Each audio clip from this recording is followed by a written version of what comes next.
Hello and welcome to another episode of PsycKicks. My name is Liv and today we're going to be talking about werewolves.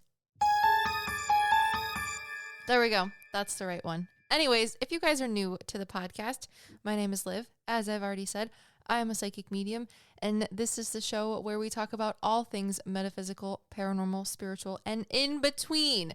And, we're going to be talking about werewolves. I talked about in a past podcast, maybe 2 ago, where a person who reached out to me for an email reading asked me if they had a past life as a werewolf. And that really made me just be like, interesting. So I put on my mediumship hat because I was like, a werewolf? I took that literally. Like, I read the question as, is this person, did they have an actual past life as a werewolf? My egotistical brain was like, I don't know, but that would be cool. So I put on my mediumship hat like that. And this man ended up walking up to me in spirit. And he looked like he was a part of the medieval times, I would say, but he was outside in the middle of the woods holding a lantern. And he gave me the claircognizant understanding of that he was on what we would call today like a neighborhood watch, quote unquote, for the werewolves, which led me into a slight deep dive that I talked about in that podcast, which I will link in the show notes. But, I've been a little enamored by the idea of werewolves ever since. So I figured I would add on to that last podcast's little tidbits of information and give you guys a synopsis on werewolves. So that's what we're going to talk about today. Anywho, I also feel like I should talk about stuff that's going on in my life. I don't know. I wanted to do this when Em was on the podcast. She's still taking a break from making content, but it was just kind of hard. So I figured I would share things that are going on. If you guys don't know, I'm a mom now. That's kind of cool. And Mother's Day was a couple days ago, but it's been interesting just learning how to be a mom. I am the youngest in my family, so I've never had to take care of children before. So it's been a real wild trip these past almost 9 months where learning how to be a mom has been everything, all consuming all the time, 24/7. And it's been odd being the youngest of the family, learning how to take care of a baby. I grew up on a farm, so taking care of animals, 4-legged creatures, easy breezy, beautiful cover girl. But when it comes to taking care of 2-legged monsters that are a part of your own species, lemon, difficult lemon. It's been a lot, but I don't know. It's been good. My kid's his name is Oak, and he's doing good. Some people might think that's a really weird name, and I feel like I haven't actually talked about the name behind that either. So if I ever mention Oak in a future podcast, you'll know who I'm talking about. But my husband's name is Bradley, and I'm all about names and symbolism. My husband loves trees. He's not a botanist. He's not a naturalist. He doesn't do any of those things, but he has created this adoption of trees for a while. And one day when I was pregnant with Oak, he's like, oh, we were thinking about names. He's like, I really like to name Oak because now he has this affinity to trees. I'm like, okay. I thought it was so dumb. I was like, that is a stupid name. We're not naming our child Oak. I really liked Theodore or Everett or what else did I like? I just liked Theodore and Everett. And Oak is not a Theodore or an Everett if you ever see pictures of him on my social media or anything like that. But I thought it was silly. And then one day I was looking up name meanings because, name meanings are fun. My name, Olivia, is symbolizing as an Italian name, extending the olive branch of peace, because olive branches are supposed to be peaceful. Because if we have any Italian people listening, or if you don't know, in Italy, you guys have sometimes there's olive branches in the olden days. I don't know, something like that. This is how it was explained to me. Growing in the backyards of people's, houses where people live. And 2 people, sometimes neighbors, would share an olive branch. But if there was a fight, they would hack off one side of the olive branch that overhung over on the neighbor's side or something like that. So to extend the olive branch of peace is, symbolistic or symbolizing things like that, happy, oh, we're just going to make nice and, break bread and leave the gun, take the cannoli type thing. And then I was looking up the name meaning for my husband, and Bradley, I guess, actually means broad meadow. So I'm like, that's really cute. That's adorable. I didn't know that that's what Bradley meant. And, my name has to do with olives. His name has to do with like a meadow. So when I finally put two and two together with the name Oak, I was like, gosh darn it. That's the cutest thing ever because, I think most dads probably want to have some cool symbolism or like relationship with their kids. And they're like a seed and then they grow into trees. And what do you find in meadows and forests? Trees. And the name oak means like a meadow of oak trees. So I thought that was really cute. But I don't know.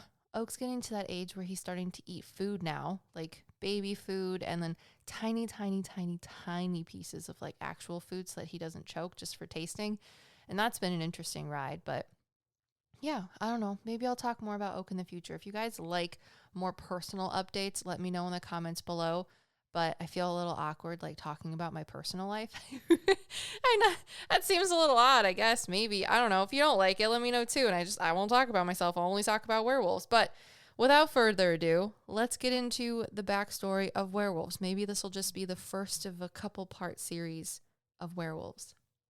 So, in folklore, a werewolf, which comes from the Old English word werewolf, meaning man-wolf, and occasionally lycanthrope, which comes from the Greek word meaning wolf-human, is an individual who can shape-shift into a wolf, either purposely or after being placed under a curse or affliction.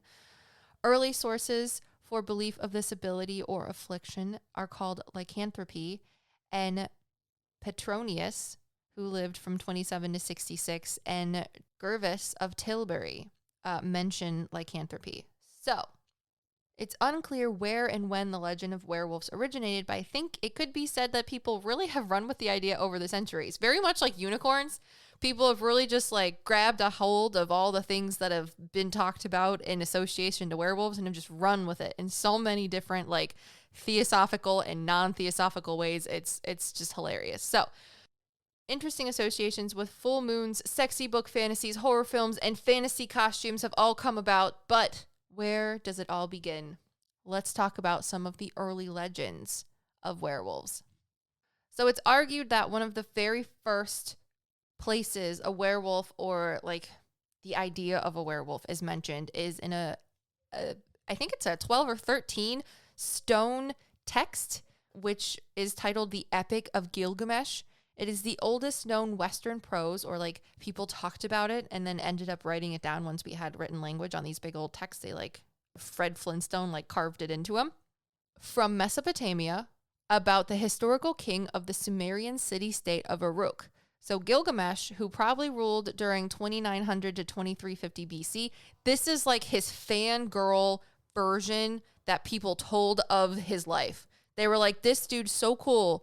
We're going to make like an epic for him, a giant poem on 13 stone tablets, give or take. And this is him. This is how cool he was. Let's go. So anywho, in one part of this epic, it is said that Gilgamesh refused a potential lover, specifically the goddess Ishtar, because she had turned her previous partner into a wolf.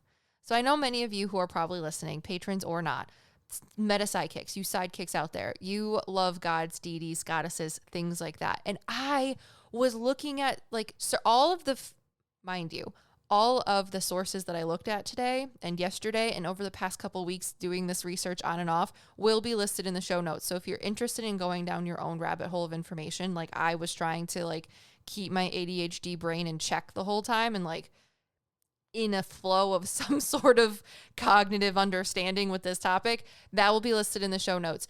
But I know you guys are excited about like gods, goddesses, and deities, and every source like that I was looking at just said, oh, Gilgamesh jilted a potential lover because she turned her past side piece into a wolf. And I was like, okay. And then I finally saw the one that talked about Ishtar. And Ishtar is actually a goddess, you guys. She's kind of like, well, she's the goddess of like fertility, war, creation, death. So she kind of deals with like the flip side of like living and non-living things, I would say.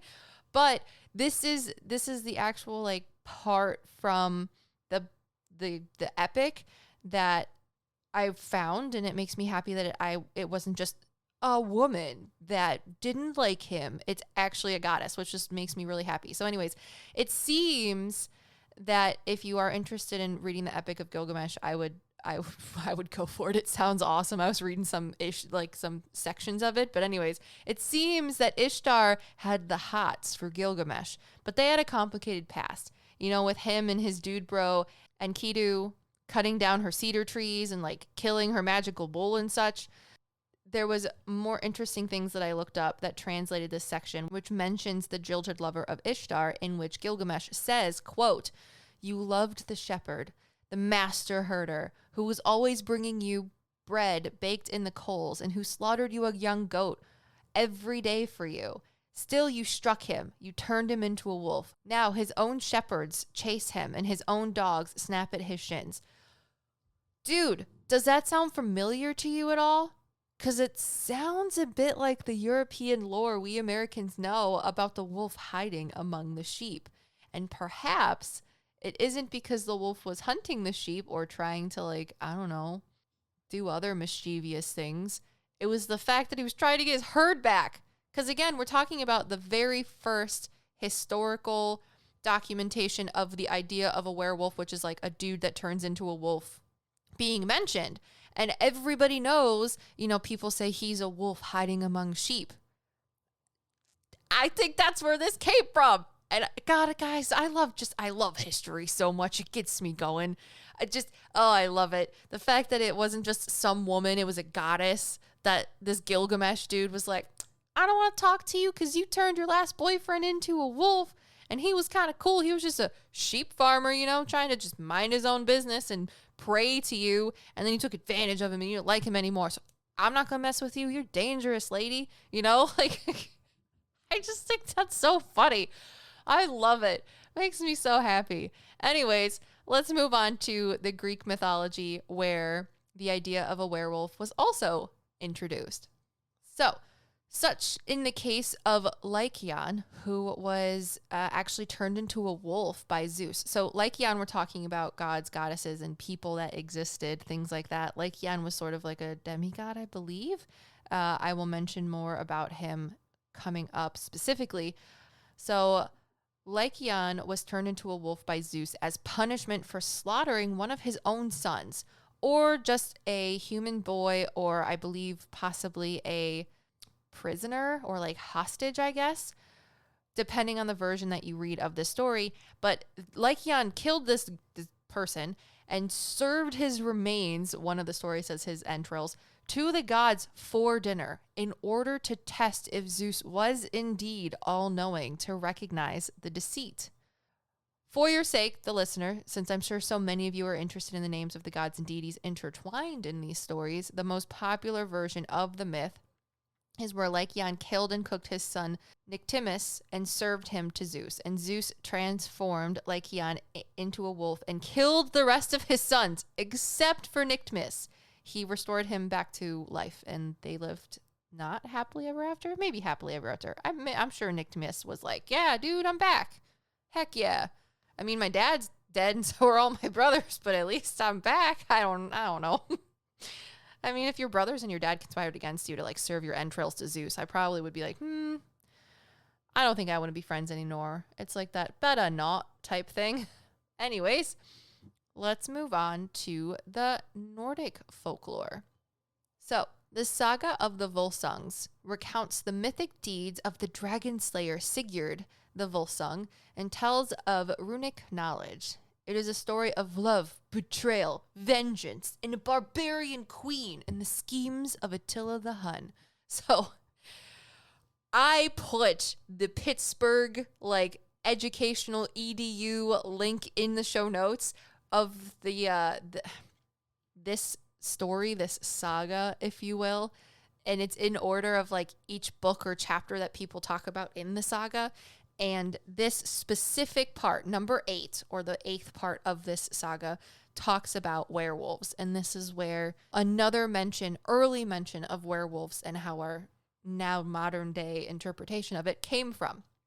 Specifically, part 8 refers to a portion of the story where Sigmund, the son of the killed king of the Volsung clan, takes his son Sinfjot. I know I'm going to say this wrong. Sinfjotli. We're going to go with one of those. Which he doesn't know is actually his full-blooded son because he slept with his unhappy sister who was married to his rival, the now reigning king, and killed his entire family. Okay, so let me just talk about this for a second. So Sigmund is the son of the original King Volsung. And this king was like happy. He had like 10 sons and 1 daughter. And then this guy came through one day. Sigmund's dad had a castle.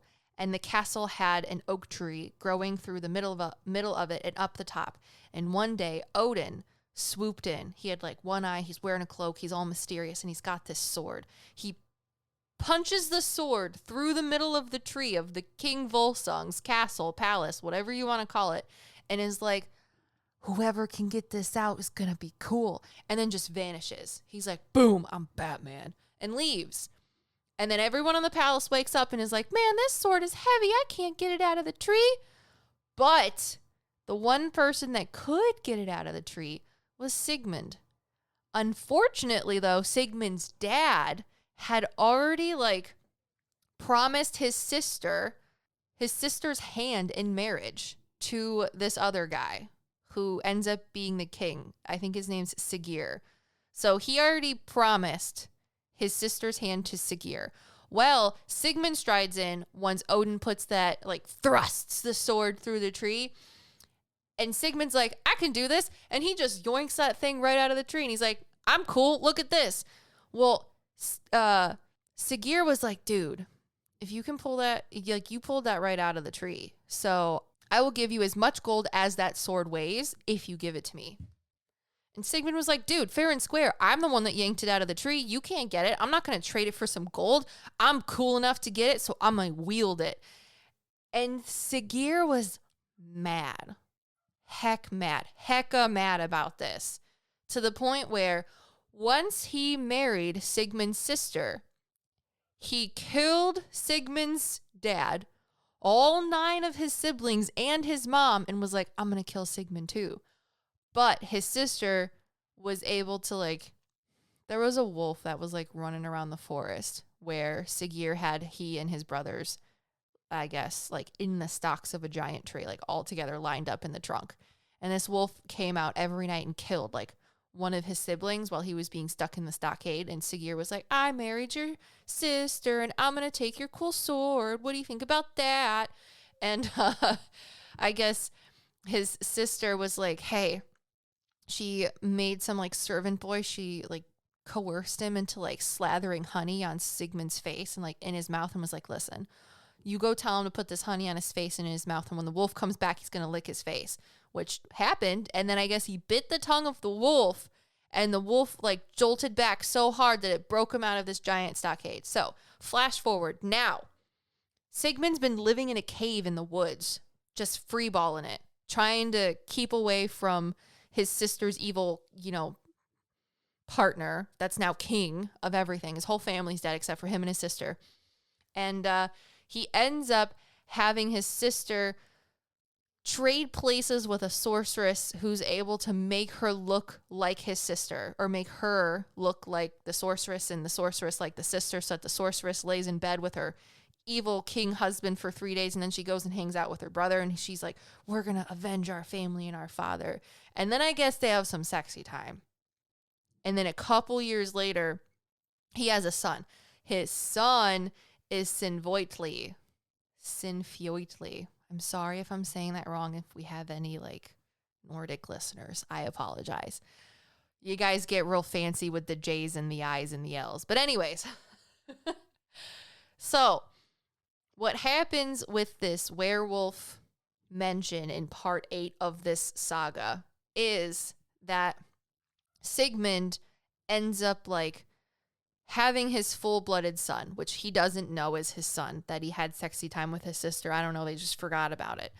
And the king doesn't know that Sigmund fathered this son. He thinks that it's his son. And there, mind you, there was 2 sons prior to this that his sister ended up killing because they were weak. And this wasn't Sigmund's son. It was the king's son. So she was like, I don't like the king, so those kids don't mean anything to me, which is not approved. Anyways, I'm getting off topic, but this story was great. So to test the willpower of his son, which he doesn't know it's his son, he just thinks it's his sister's kid, Sigmund takes Sinfuitli and is just like, we're going to run through the woods and kill men for money. Specifically, they said bounty or booty. So I think that either they're killing people for booty, like booty cheeks, like they're just trying to get, ladies or something, or it's just like, random things, money, alcohol, food, items, booty, bounty, stuff like that. So now I'm going to test this kid, make sure that he can possibly kill his dad one day. So we're going to go on a killing rampage for money and fun. So I guess the duo ends up discovering wolf pelts after breaking and entering into a home of two slumbering dudes. And these two slumbering dudes are wearing these wolf pelts and they're just conked out because they're under some sort of spell. Well, what happens is the father-son duo are like, we're going to take these pelts and see what happens. They put them on top of themselves, and for 10 days, they're magically transformed into wolves. And what they do is they continue going on a killing rampage in the forest, but they start to lose themselves, their sense of humanity. I mean, what sense of humanity isn't going on this far anyways? But what ends up happening is that Sigmund ends up attacking his son, and he causes a lethal wound. He bites him right in the throat. And, luckily enough, I guess Odin is just doing Odin things, watching from the sky above. And he sends a crow with a feather that is carrying a leaf that has healing powers. And I guess Sigmund takes this leaf from the crow and is like, I bequeath you onto my son's throat. And then his son is like, Dad, I'm alive, even though he doesn't know he's his dad. That is the part where they mention werewolves, because Sigmund and his son go on a killing rampage after adorning magical wolf pelts and have that weird, interesting time in the part 8 of the saga of the Volsungs. So if you're interested in reading all of that, there is the Pittsburgh educational link in the show notes. It's pretty wild. I highly recommend. I also think it's interesting that they say in the synopsis of this that people think that Odin is the one that sent the crow. However, I feel like it could have been the Morrigan, because the Morrigan is represented as a crow sometimes, and they're also a part of fertility, rebirth, war, things like that, very much to how Ishtar is also represented a little bit. So I don't know. That's just my idea, but that's that on that. The mythology of werewolves continues throughout European storytelling. In Ireland, prior to British colonization, Gerald of Wales documented some narratives regarding werewolves in his work called the Topographia Hibernae that claim that the Irish people had stories about more friendly werewolves. They're supposedly called Fowlad. However, Gerald of Wales had the goal of making the Irish seem backwards and, quote, savage. So it's possible that these werewolf interpretations were not actually fondly regarded in Ireland or even created in all reality. Moving on. Roman author Pliny the Elder records the existence of beasts he calls versipiels, or skin changers, i.e. werewolves, in his work Historia Naturalis. Quoting Euthynes, Pliny the Elder mentions that in Arcadia, which is the place that Lycaon, that guy from the Greek mythology, Lycaon was the king or the ruler of Arcadia. So I think it's interesting that Pliny the Elder says that in Arcadia, once a year, a man was chosen by lot from the Anthus clan. The chosen man was escorted to a marsh in the area where he hung his clothes onto an oak tree, which is interesting because oak trees are very important in Celtic, Nordic cultures and traditions.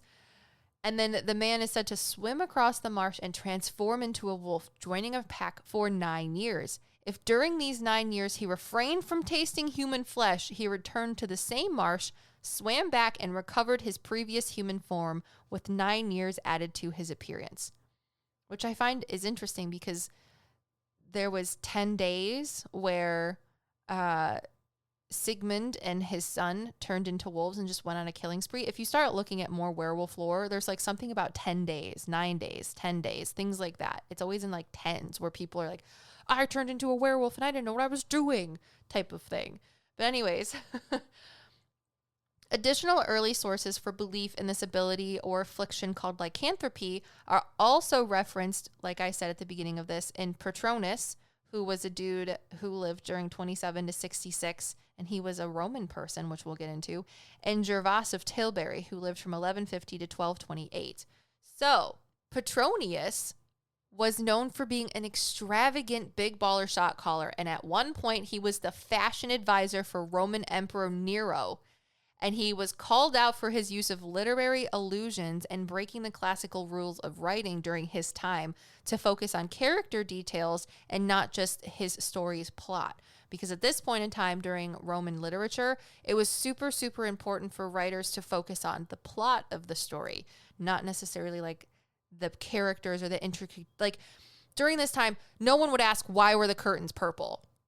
No one would ask why the curtains are purple or blue, whatever it is. And I'm sure a lot of people who went through like middle school, high school literature are getting triggered right now. You all know what I'm talking about. So during this Roman time, there was no like, why were the curtains blue? It was more the meat and potatoes. Everything was literal. Everything was whatever. Step in Petronius.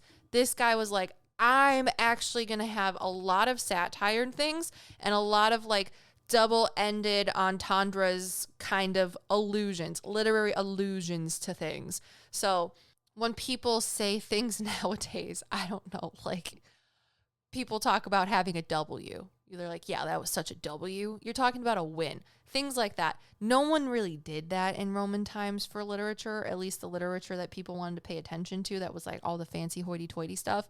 But then Petronius comes in and he's like, yeah, that person's such a yada yada. And it's being like referred to as like another person. So that's his kind of writing style. Very satirical, very cheeky. That's Petronius for you. So in prose, the Satyricon, which satire, I assume, written circa AD 60 by Gaius Petronius Arbiter, which is one of his full names. One of the characters, Nisiros, tells a story at a banquet about a friend who turned into a wolf. So, Petronius, like I said, was one of the first other early introductions of having werewolves mentioned in a story.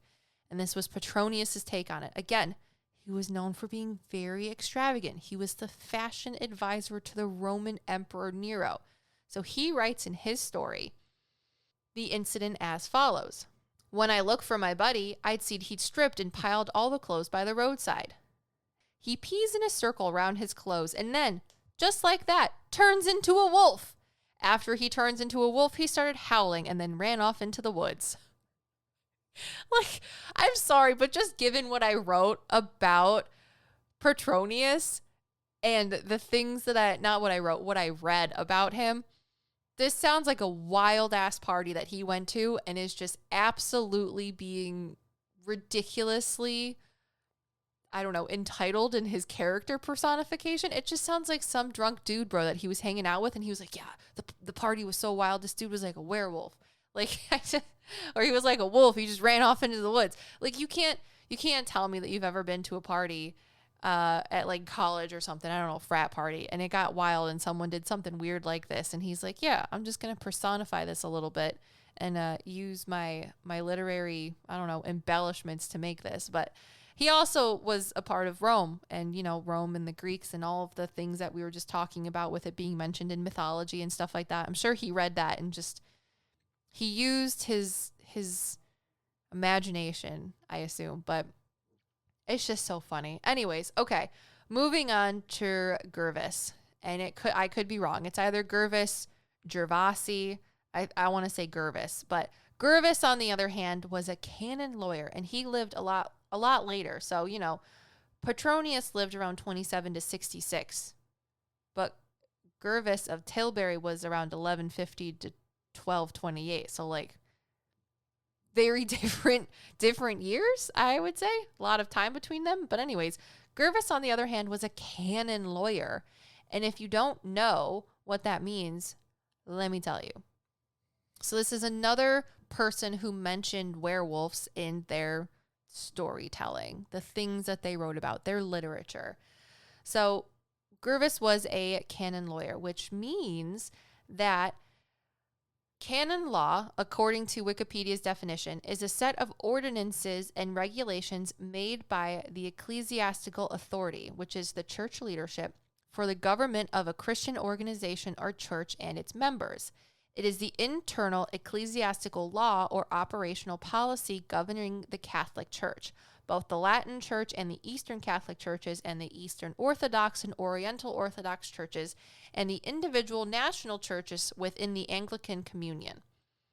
That way, the way that such church law is legislated, interpreted, and at times adjudicated varies widely among these four bodies of churches. In all three traditions, a canon was originally a rule adopted by a church council, and these canons formed the foundation of canon law.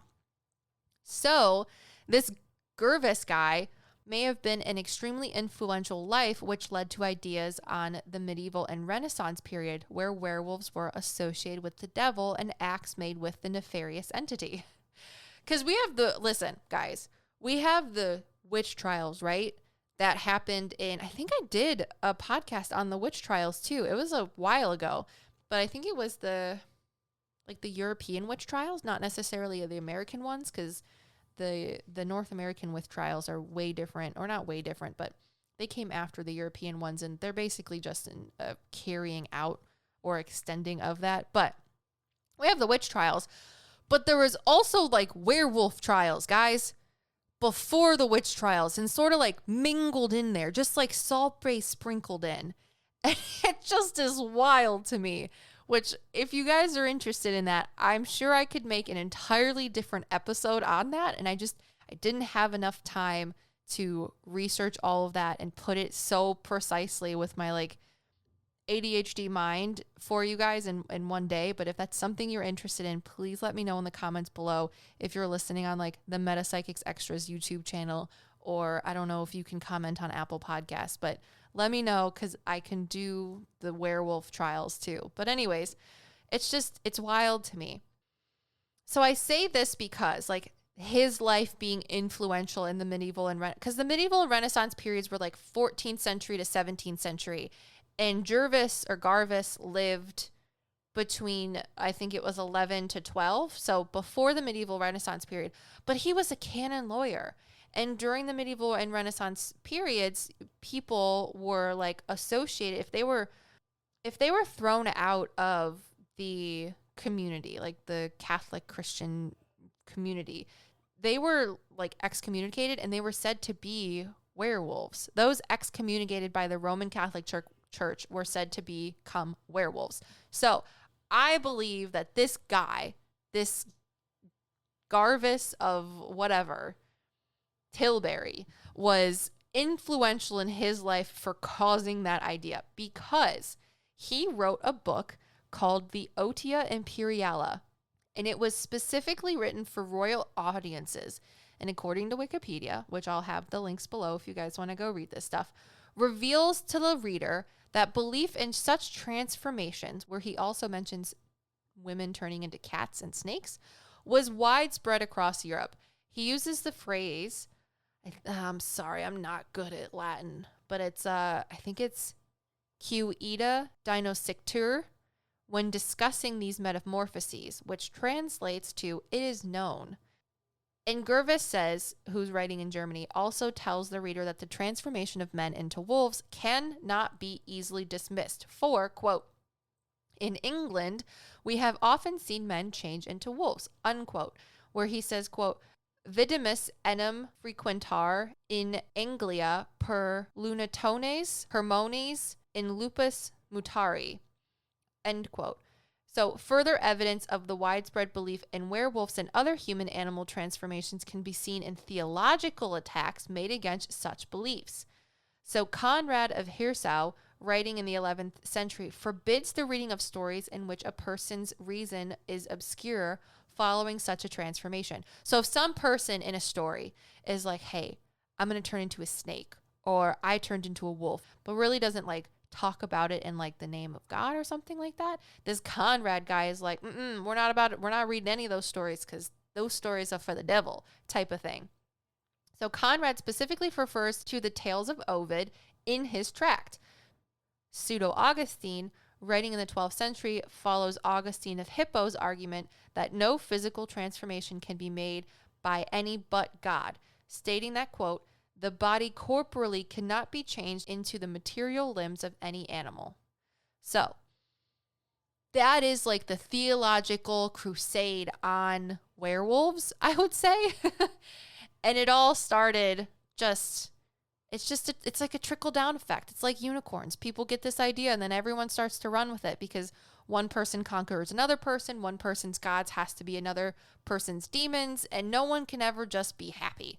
And I love it. I love this stuff, guys. And I hope the way I'm presenting this information makes sense, because it was a lot for me to try and like condense and stay on topic. Okay, so other notable mentions of werewolves come from the Byzantine Empire, also referred to as the Eastern Roman Empire, whose proper name was Romania, and was the continuation of the Roman Empire centered in Constantinople during late antiquity and the Middle Ages. So like 395 to 1453. So like the beginning of the medieval or like Renaissance period, that like transitional phase. And during this time, the people of the Eastern Roman Empire thought that these werewolves are a little bit different than what people are talking about. And in the way that it starts to like be manifested in the Renaissance age too. So like before the Renaissance medieval eras, when people started going cattywampus about like, oh, this is the devil's work. This guy's like just problems with it, theological problems with werewolves and the idea of it, and it being this sort of like God endowed thing or magical powers, stuff like that. These people, the Romanian people in 395 to 1453, were talking about this completely differently. So the werewolves people of the Byzantine Empire refer to are actually medical cases. So they start talking about lycanthropy very differently than how everyone before them has talked about them, with them being like magical powers and these people turning into men or having a great party and just literally taking their clothes off, pissing on the floor, and then running away. Like these interesting people, introspective, if you will, start talking about it as a medical case. So I found a PubMed article that will be listed in the show notes, and it quotes, the transformation of a human being into a wolf and the adoption of animal-like behavior, which were already known from mythology and had been presented in the scientific works of ancient Greek and Roman physicians, were examined by 6 Byzantine physicians and examined as a type of melancholic depression or mania. In spite of the influence of the Byzantine medicine, its rationality in the interpretation of lycanthropy was forgotten in medieval and Renaissance times, when it was replaced by explanations based on demonic possession and witchcraft. More recently, psychiatry has treated the phenomenon as a subject of medical injury and has again explained the condition in terms of a, quote, mental disorder, end quote. Like, so we had the understanding that there were people that were suffering from a mental illness, that were having these ideas of things. And then we just threw them out the window in the Renaissance and medieval ages. They were just like, oh, no, we don't need that information. That doesn't make any sense to us, guys. And then you had the witch trials. And there was a lot of like crazy stuff that happened.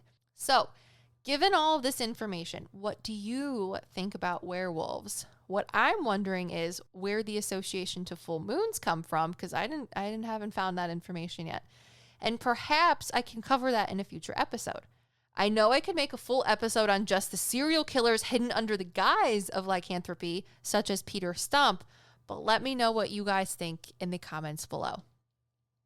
All right, I know this podcast was a little all over the place, maybe. If not, I haven't edited it yet. Let me know if you liked it.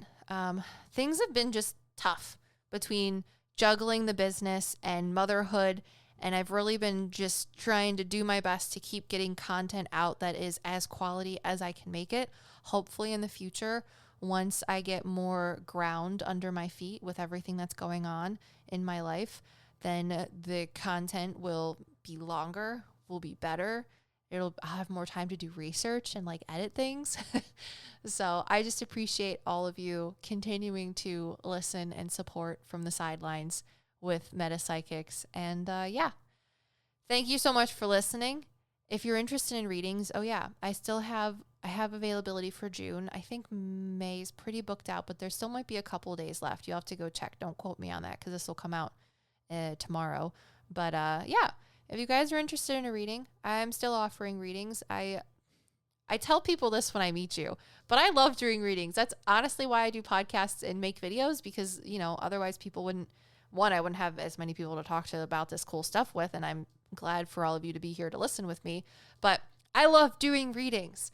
I love meeting you guys. And I not only get to meet and talk to you, but I also get to meet and talk to like your fabulous family members that are passed over in heaven or spirit. But for me, it's still meeting people. And I just appreciate it. That's really what I love to do. I had a great reading the other day where this lovely individual wanted me to talk to their grandfather. And their grandfather stepped forward. And again, I've just been trying to juggle everything. Being a good mom, being a good wife, being a good business partner, and running the business. And it's been hard. So I was like just doubting myself, like, come on, you got to clear your mind. This isn't about you. You got to show up for this person and be there for their reading. And I really hope that I can talk to their grandfather. And it ended up being a great reading, but I loved it not only because the person was such a lovely individual too, but the coolest thing happened. I talked to their grandfather, and their grandfather was a Marine during the Korean War. Not is it only cool that they were a Marine, because the Marine, in my opinion, is one of the hardest corps to be in or get into and like be a part of. They showed me that they worked with like wires, and they showed me like a bomb, like clairvoyantly, and like fiddling with the wires and things like that. And I was like, oh, did he work with like pyrotechnics? And I know that's not really the right word, but he showed me those types of information. And I asked his relative, and they were like, oh yeah, my grandfather worked as a Marine in the Korean War, and he helped create the technology, like the beginning technology that we use today for bomb detection. So like that people don't have to just, you know, get hurt with bombs. They have like technology to help find it, so someone doesn't step on it and no one has to get hurt. And I was just like, that is the coolest thing ever. Like that human being that I'm talking to in heaven or spirit, that is so freaking cool. Like I don't get just to meet physical people that are awesome, but also your guys' relatives that are so freaking cool. Anyways, so if you're interested in making a reading, please do so. If not, I totally understand. Being a medium is a weird thing, and there's like trust issues and stuff. I've had a reading before with someone that I literally asked. I was like, I'm a medium. I talk to dead people. Do you talk to dead people? And they plain on their face told me yes, and they did not. And the reading was so bad and so just like heinous that I actually cried for like 20 minutes afterwards. So I understand people's skepticism. Because it's something that I still struggle with too. I still haven't found a medium that can give me like a really, really good reading. I think I've had really good tarot readings, but it's not the same. I would just like, I give readings to people, and the way that they react when I talk to their loved ones, like that knock your socks off, like happy reaction, I just haven't had yet. And I don't know, I'm kind of waiting for it.